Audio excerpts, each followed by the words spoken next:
C'est la suite et la troisième partie des Sartois du Web, toujours en simultané sur Twitch. Vous pouvez poser toutes les questions à mes différents invités. Avant de parler avec un cascadeur sartois qui est prochainement sur Netflix, qui a été en Chine il n'y a pas si longtemps que ça, place aux Zap. À tout de suite.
Les hommes feront la vaisselle et les femmes aussi.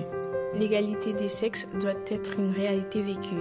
L'égalité homme-femme est nécessaire pour que tout le monde soit au même niveau, pour qu'il n'y ait plus de discrimination à l'égard des femmes, filles. Aucune femme ne dépend d'un homme pour vivre. Au contraire, tous les hommes dépendent d'une femme pour naître. La femme vaut l'homme, elle ne vaut pas plus, mais la femme ne vaut pas moins. Pourquoi il n'y a pas de femmes en Formule 1 ?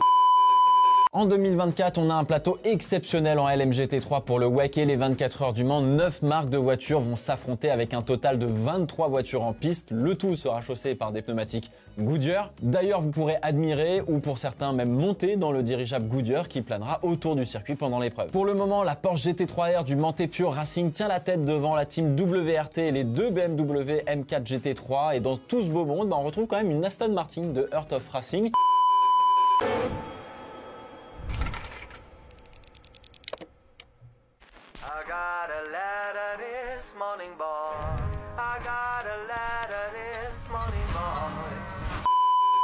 L'air que l'homme. Je ne souhaite pas que les femmes aient du pouvoir sur les hommes, mais sur elles-mêmes. Les femmes ne font pas le travail des hommes, les femmes font le travail qu'elles veulent. Les deux sexes ne sont pas supérieurs l'un à l'autre, ils sont tout simplement différents. Donc comment pouvons-nous vraiment être libres si ce n'est que pour la moitié du monde? La femme est l'égale de l'homme, il faut lui donner la même éducation et les mêmes droits. La femme est capable de tous les exercices de l'homme, sauf de faire pipi debout contre un mur. Les Iron Dames font une entame de championnat qui est un petit peu difficile au volant de leur Lamborghini Huracan GT3, mais on sait que le potentiel est là et il faudra compter parmi les prétendants à la victoire. Évidemment, je ne peux pas vous parler du LMGT3 sans parler du petit nouveau qui va découvrir en tant que pilote les 24 heures du Mans. Je parle bien évidemment du docteur Valentino Rossi. On l'a vu sur le podium à Imola notamment. Il a déjà disputé plusieurs saisons en GT. On peut partir du principe que son talent pour le pilotage est relativement hors norme vu sa carrière. Est-ce que l'on retrouvera le pilote sur le podium ou sur la plus haute marche du podium? Réponse en juin.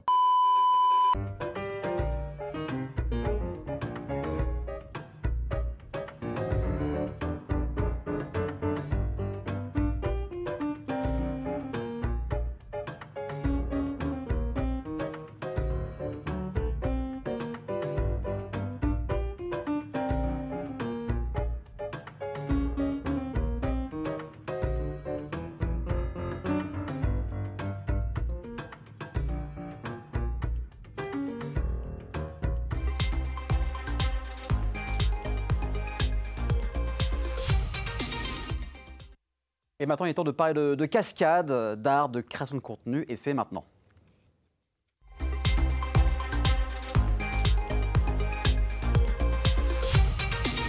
Il y a plein de choses à dire sur Enzo. Il est sartois, cascadeur, il fait du parcours, champion de France de chase tag, une version du jeu et du chat et de la souris, version parcours, prochainement sur Netflix, et ça c'est classe de dire ça. Salut Enzo, comment vas-tu? Très bien, merci, et toi? Ça va très très bien, merci d'avoir accepté l'invitation aussi rapidement. Avec plaisir. Donc tu reviens de plusieurs mois de Chine. Tout à fait. Dans un cirque en Chine, c'est ça? C'est ça. Comment ça s'est passé? Expérience incroyable, c'était... on y allait pour travailler, on travaillait 6 jours sur 7, tout ça, un show par jour. Okay. C'est un cirque de 7000 places. Wow. En moyenne 3500 personnes, mais on a quasiment fait le million de spectateurs là en moins d'un an. Incroyable. Donc, incroyable, c'est... tout en grand en fait là-bas. Déjà 7000 places, c'est ouais, ça c'est quelque énorme. chose. Du coup, pour faire de la cascade justement, où, ce qu'on faisait c'était des aliens qui arrivaient pour envahir la Chine et forcément des militaires chinois. Donc nous aussi, on les combat à pieds-points, on fait du combat, des chutes au sol, tout ça pour les faire partir. D'accord. Et à la fin, on finit ces cascades avec une petite chute de hauteur de 14 mètres en feu en atterrissant dans un petit bassin d'eau. Ok. Et j'ai lu sur une vieille interview que tu avais le vertige. Oui. Donc comment on arrive à combattre cette peur du vide sur un show par jour? Alors, moi, ça m'a pris beaucoup de temps. Ça fait plus de 8 ans maintenant que je fais du parcours. D'accord. Donc, j'ai appris d'abord à connaître mes étapes. Ce que j'aime beaucoup avec ce sport, c'est qu'on apprend à connaître ses limites, à les dépasser, mais aussi à faire attention avec ça. Donc, je me suis jamais blessé dans ça, justement. Mais ça prend beaucoup de temps. Je sais qu'il me faut presque des fois 1 mois et demi avant d'être à l'aise avec un endroit en hauteur. Il faut que je m'approprie le lieu, que je vois un petit peu les choses, que j'y aille progressivement. Et après, avec là, quand il y a de la sécurité et tout, ça va, mais c'est pas toujours facile. Oui, puis j'ai mis des fois en fonction de la forme que tu as, peut-être que ça va changer, ou c'est tout le temps à peu près la même peur avant? Tout le temps la même peur. D'accord. Déjà m'approcher par exemple d'un balcon qui va être au 17e étage, je m'approche, je me dis ouh c'est haut quand même, je vais peut-être pas m'approcher trop. Après je vais revenir, je vais commencer à être à l'aise et ça va aller. Je vais commencer à prendre mes aises, je vais commencer à monter dessus. Bon, je le fais pas parce que j'ai encore trop peur pour ça, mais bien sûr. S'il y a de la sécurité, ça, il n'y a pas de problème par contre. Et devenir cascadeur, comment est venu ce déclic de se dire, tiens, je vais en faire mon métier? C'est venu de quand? L'enfance, l'adolescence, un peu plus tard? Peut-être depuis que je suis tout petit. Je suis passé de ramper à courir, ma mère me disait, donc déjà pas mal. Non, c'est surtout que j'ai toujours été passionné de sport, mais vraiment d'aller chercher la compétition. J'ai fait plein de championnats où je suis allé jusqu'à des championnats de France. Ok. Et je voulais en faire mon métier, mais je ne trouvais pas vraiment de sport qui me passionnait plus que ça. Donc je suis allé en STAPS, j'ai cherché à faire des trucs, je faisais encore des compétitions. Et un jour, je suis tombé sur une pub sur Facebook pour le campus Univers Cascade qui proposait des stages de parcours. Donc j'y suis allé et là, j'ai pu parler avec les coachs. Ils m'ont parlé de la formation de cascade qui est incroyable et qui a vraiment été un déclic pour moi, vraiment, où je me suis dit... Là, c'est la révélation. Vraiment, ouais, c'est ça que je veux faire de incroyable. Ah ouais, clairement. Et comment il faut s'entretenir tout le temps pour être cascadeur? C'est une hygiène de vie, j'imagine, parfaite, du sport tout le temps. Comment ça se passe, l'entretien de son corps pour être cascadeur? C'est beaucoup de sport, clairement. Ouais, normal. Hein. Comme il y a un cascadeur qui disait ça, que je connais, qui disait en fait notre métier, nous, c'est de nous entraîner. Et ce qu'on va faire au travail, donc dans les tournages, les cirques, tout ça, c'est tout ce qu'on s'entraîne pour. Donc en fait, on applique ce qu'on sait déjà faire. Donc oui, effectivement, il faut quand même s'entretenir physiquement parce qu'il faut être au niveau. Le métier de cascadeur, c'est beaucoup d'impact corporel, donc de chute, de combat. Il faut être mentalement, il faut être hyper vif, hyper réactif parce qu'on doit apprendre par exemple des chorégraphies de combat en très peu de temps. Oui. Donc il faut être à l'aise, on doit manier des armes des fois, on doit être à l'aise avec le feu, on doit pouvoir se faire percuter par des voitures, plein de choses comme ça. Donc tous les jours, en fait, c'est un entraînement. On peut des fois nous voir nous entraîner à la salle d'escalade comme ça, mais au final, ça fait partie de notre entraînement tout le temps. Alors on voit une scène de combat actuellement à l'écran. Oui. Par exemple, une scène comme ça, vous avez combien de temps pour la préparer et la maîtriser surtout? Alors là, on avait fait une journée de tournage. D'accord. Mais en amont, j'étais allé faire du repérage 2 jours avant. J'avais filmé des scènes, où est-ce que je voulais tourner, ce que je voulais faire. Et j'ai oublié la question. Combien de temps on met pour cette séquence-là? Oui, alors comme c'est quelque chose d'amateur, on a mis, on va dire, les 2 jours. D'accord. Je suis allé en amont, après on a mis 1 jour à faire les chorégraphies assez rapidement. D'accord. Ah non, on est revenu un autre jour, Marc. 3 jours du coup. Et est-ce que tu as des modèles, des inspirations ou pas? J'avoue que tout le monde est une inspiration pour moi, vraiment. Oui. Parce que chacun apporte sa touche, en fait. Et c'est ça que j'aime beaucoup, en fait, dans le métier de cascadeur. C'est que chaque chose est quelque chose qu'on peut apprendre, que ce soit même dans la couture, au final, ça peut nous servir si on doit incarner des rôles où il faut faire un petit papy, où il faut savoir coudre. Oui, chaque fait geste, t'es une éponge, en fait, voilà, des gens. Exactement. Une éponge des gens. Ouais, il faut s'approprier tout. Et en plus de ça, c'est que tu crées beaucoup de vidéos sur Internet, sur TikTok, où il y a des millions de vues sur certaines vidéos, sur Instagram. Là, cette envie de créer du contenu, c'est venu comme ça? Tu t'es dit un jour, tiens, je vais me filmer et je vais voir ce que ça donne? Comment ça s'est passé? J'ai toujours été passionné pour la création, en fait, de me mettre en scène, tout ça, tout le côté un peu théâtral. L'avantage que j'ai eu avec les réseaux, c'est qu'il n'y a pas d'interaction directe avec des personnes. Je ne suis pas forcément super à l'aise des fois socialement ou quoi. Et là, derrière une caméra, je dis, mais en fait, je peux faire ce que je veux, c'est trop bien. C'est ça. Les gens me regardent. Voilà, ça. Et je pouvais inventer l'histoire l'histoire que je voulais, mettre en scène ce que je voulais. Et du coup, avec un côté comique et le côté cascade, j'ai réussi C'est ce qu'on voit à l'écran, là. Il y a une course commentée où tu cours. Voilà. On dirait Phoebe dans Friends à Central Perk. Voilà, c'est très drôle. Et on a vu une vidéo il n'y a pas longtemps où tu es déguisé en alien. Oui. Alors, je te propose, c'est qu'on regarde d'abord la vidéo. Très bien. On en parle juste après, alors regardez.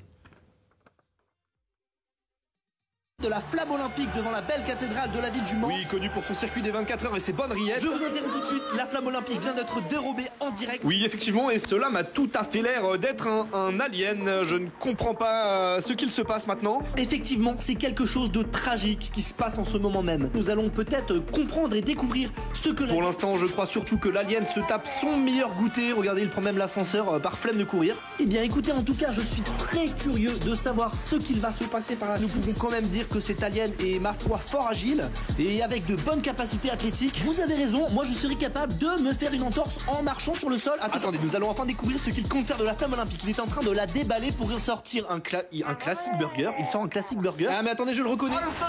C'est Enzo 4PK. Depuis qu'il a travaillé 6 mois en Chine, il se prend toujours pour un alien. Regardez les images. En tout cas, si t'as kiffé la vidéo, n'hésite pas à voter pour moi avec le lien qui s'affiche juste ici. Waouh, il a quand même sauté de 14 mètres en feu dans l'eau. Oh, stylé. Je compte sur toi pour voter. Donc, si vous avez vu un alien au Mans, ben, c'était Enzo. Voilà. Tout simplement. Donc, cette vidéo, c'est pour commenter, c'est ça? Tout à fait. C'est un concours. En fait, on m'a contacté pour potentiellement être commentateur des Jeux Olympiques. Bon, c'est plus sur les réseaux, donc je pense que ça va être créer le même genre de contenu, un peu dérivé, humour, tout ça, à notre sauce. Et donc, j'ai passé, on était 800 au départ sur sélection, il y a eu 5 étapes. Là, c'est la dernière étape, justement. On n'est plus que 25. Et il y en a 5 qui seront sélectionnés là, le 6 juin pour pouvoir créer des vidéos sur les réseaux. Donc voilà, il faut voter pour toi. Exactement, n'hésitez pas. Il faut voter pour Enzo. Donc je disais tout à l'heure aussi, il y a une cascade aussi dans un film Netflix qui sort très prochainement avec l'histoire d'un requin sous la Seine qui arrive. Est-ce qu'on peut en parler un petit peu ou... Bien sûr. Oui, alors c'est quoi cette scène? Où est-ce qu'on pourra te voir? Alors c'est vers la fin. D'accord. Pas trop spoiler. Sans spoiler. C'est juste raconter vite fait la scène. On est sur les quais de Paris, il y a le triathlon, tout ça. Et il y a un moment où j'étais dans le rôle d'un triathlète, bonnet rouge, tout ça. Et petite scène de cascade, et je me suis dit, ah bah tiens, j'ai proposé un truc, je suis sur le bord de Seine, je vais essayer de remonter un pote qui est là, et en fait il me tire dans l'eau, et bam, je retombe dans l'eau en plat d'eau. Dedans, et puis il y en a une autre, mais on me voit un petit peu moins dessus, où je tombe sur un journaliste, il tombe dans l'eau aussi. C'est cool. Comme ça, ouais. À suivre, ça sort, je crois, bientôt, c'est au mois de juin. C'est le 6 juin, c'est la semaine prochaine. Et pour finir aussi, tu as été dans une vidéo parmi les plus gros youtubeurs, Inoxtag, Michou, par exemple, Amine. Comment ça s'est passé pour que tu... Alors là, on met le contexte, c'était un slasher, c'est un peu les méchants dans les films d'horreur. Comment ça s'est passé pour que tu tournes cette vidéo avec parmi les plus grands youtubeurs français? Alors, la cascade, ça fonctionne par réseau déjà. Il se trouve que j'avais un copain qui tourne pas mal avec eux, Julien là, et il n'était pas disponible à ce moment-là, et il m'a proposé de faire ce rôle-là pour cette vidéo vu qu'il n'était pas. Et du coup, j'ai accepté pour voir un peu l'expérience YouTube, tout ça. Ils m'ont contacté, le profil correspondait, tout ça, il fallait un peu de parcours, d'aventure, tout ça. Et ça a hyper bien marché, le tournage a duré super longtemps, j'ai fini avec une percussion voiture à la fin. C'est pour ça qu'ils recherchaient un cascadeur justement. Ouais, vraiment pour être sécurité. Ouais, exactement. Pour la sécurité principalement. Tout à fait. Donc on peut te suivre sur Instagram, sur TikTok. Est-ce qu'il y a des choses qui vont arriver prochainement? Peut-être commentateur? Ah bah ça, ça serait incroyable. Il y a des projets qui arrivent, je peux pas trop en parler parce qu'on n'a pas encore d'informations dessus. Mais peut-être des choix à l'étranger, tout ça. Là j'ai bientôt des tournages pour d'autres films, donc restez à l'affût. On va suivre tout ça. Voilà. Et tu reviens quand tu veux faire une démo de cascade à une prochaine émission avec grand plaisir. En tout cas, merci d'être venu, d'avoir parlé de ton métier et de la création de contenu également. Restez avec nous dans un instant, place à la Brigade du Web, mais ça c'est juste après la pub, alors à tout de suite.